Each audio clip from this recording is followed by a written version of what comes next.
Hello, and welcome to my channel. I'm Daniel, and I throw paint at plastic toys, because apparently adulting just isn't for me. I was supposed to paint poison ivy this video.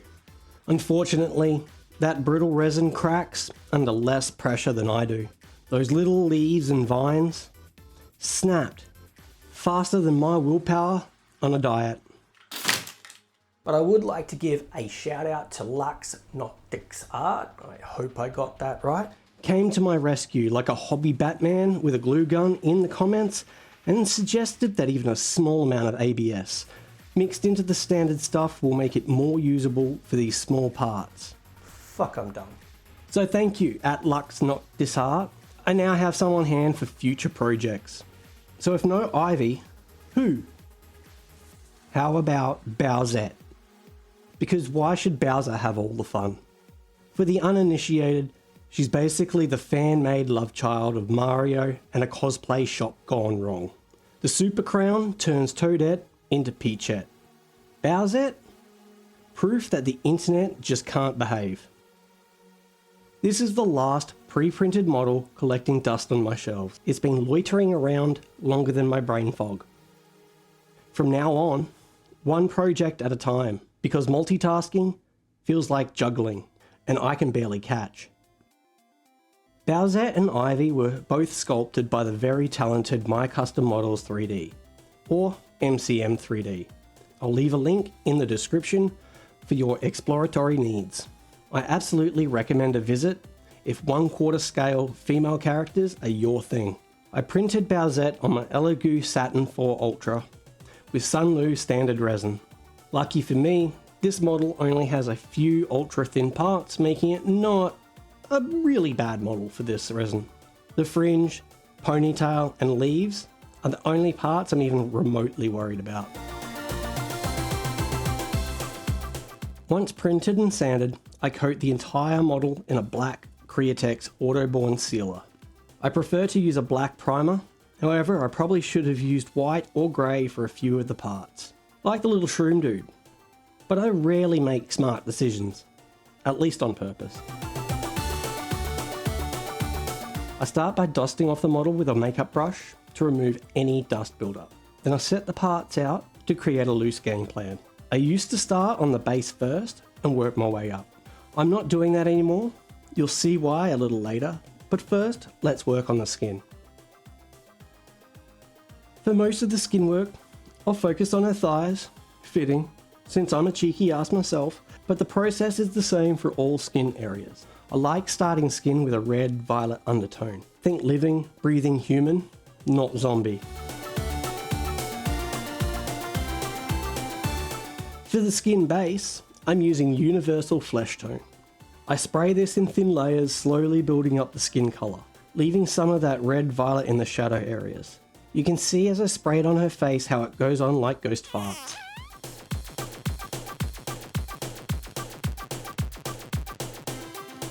I do my best to ensure all parts match. This is important at every step. Unless you're painting zombie Bowsette, then go nuts. When I think I have the base skin tone down, I set Bowsette up on her stand and check her out. It's looking less corpse and more, well, slightly less corpse. Too reddish tan, like she's recently been sunbaking in Mykonos. Bowsette, however, is typically blonde with fair skin, and I prefer to start lighter and build up.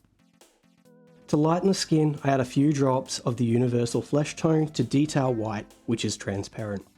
I spray this while she's up on her base, like the sun hitting her skin, leaving the darker flesh tone in the shadows.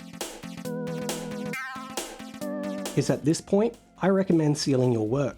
I use a Micador matte picture varnish. It's alcohol based, water resistant, and my safety net for when I inevitably screw up. Seal whenever you feel the need to. I honestly don't seal enough, so I tend to make the same mistake at least twice. My autism says, seal it, you know you'll fuck it up. My ADHD goes, she'll be right mate. Clearly the wrong one keeps winning. Next, this girl needs a wash. I usually use Vallejo transparent washes, but this time I went rogue with Createx detail colours, yellow ochre, scarlet, blue-green, and white. And of course I managed to get some red in my white. Very professional. I slap on the yellow, blue and red washes with the precision of a drunk spider. Then dab with a makeup sponge and stabby with a very soft floof of a brush.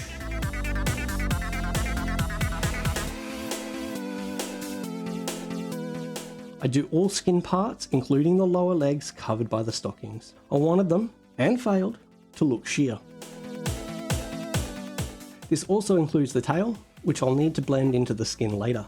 Freckles are a thing, even if I forgot to film them. They're just random burnt sienna splatters. Basically, my thought process in pigment form.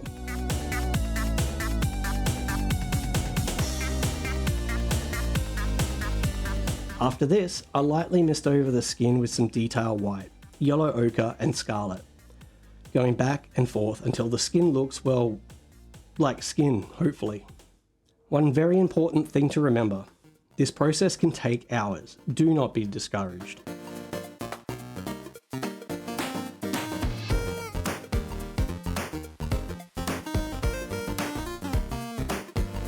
When I'm happy with the base tone of the skin, I'll let it sit and dry before giving it a good seal with the Micador varnish. Now it's time to add some detail to the skin. Before I add the skin details, I block out the hair colour. More will be done later. This is just to visualise if the skin should be darker or fairer.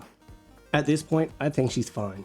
Using the same 4 weak washes as the base, I now start adding little details, like red on the tip of her nose, ears, cheeks, lips. I'll add lipstick later. Creases of the skin, side boob and arse cheeks. Don't forget elbows, finger joints, between muscles, and honestly, much more. As I get better, I'll learn to push this detail even further.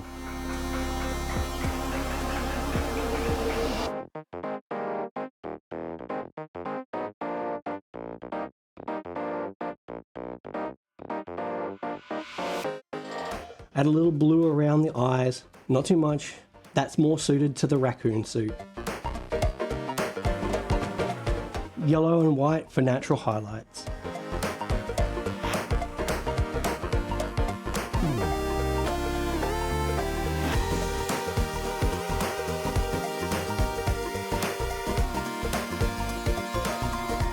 The white of the eyes get just a touch of blue because pure white looks creepy, like a cheap doll that's staring at you from the discount store.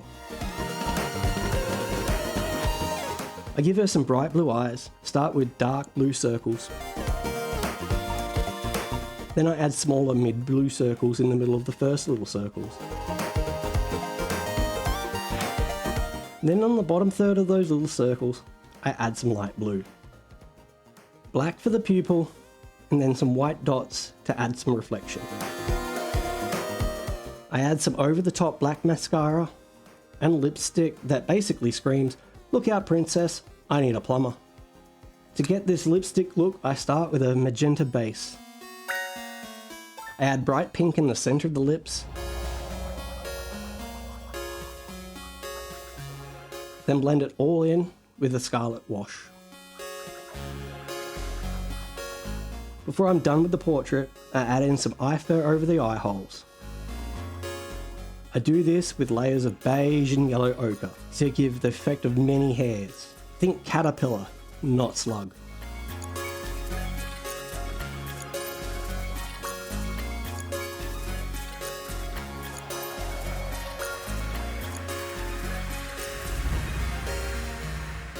I give her a seal with the Micador and mask her back with blue tack, and then get to work blending the tail into her skin like a sloppy cosplay that somehow still works. To start this blending, I add a touch of skin tone mixed with white. I want the bottom of the tail to be close to her skin colour, with the upper tail more of a yellow ochre. So next is yellow ochre.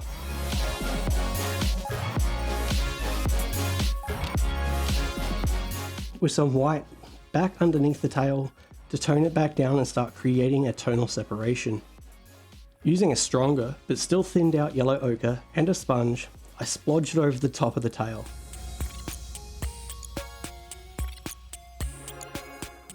I do this also for some burnt orange. It helps that most of my paints are transparent. Some maple yellow hue, dry brushed over the tail to help the scales pop.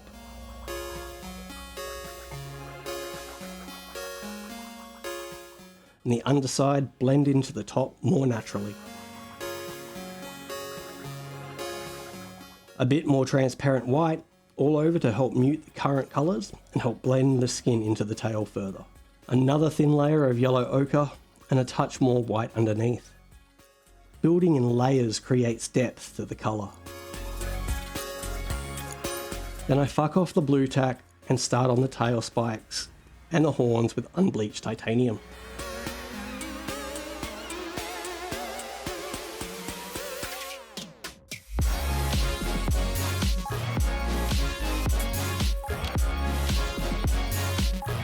Using different brown washes, I start adding them one at a time to the tail and horns.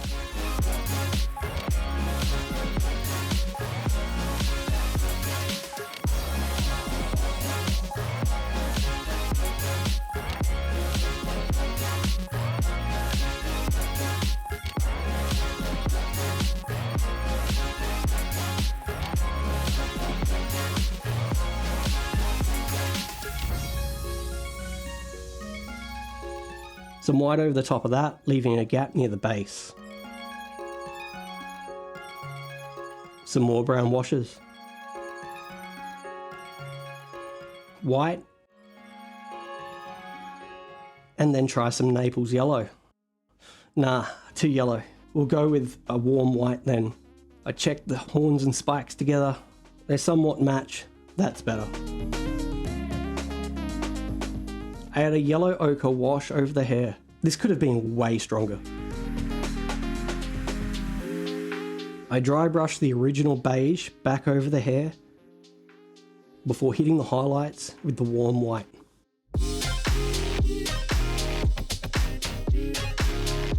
Cover all the hair in transparent yellow, including her eye fur to match. Spray the ponytail shadow with some orange. And it's time to seal this shit up with some more Micador. Then I use Vallejo matte varnish to give a true matte sheen to the skin. Some gloss for the eyeballs and lips for wetness.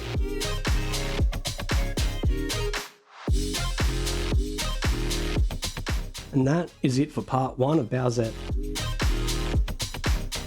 In the next part, we're diving into the details. The Game Boy, mushroom, flower, stockings, the outfit, and even the assembly.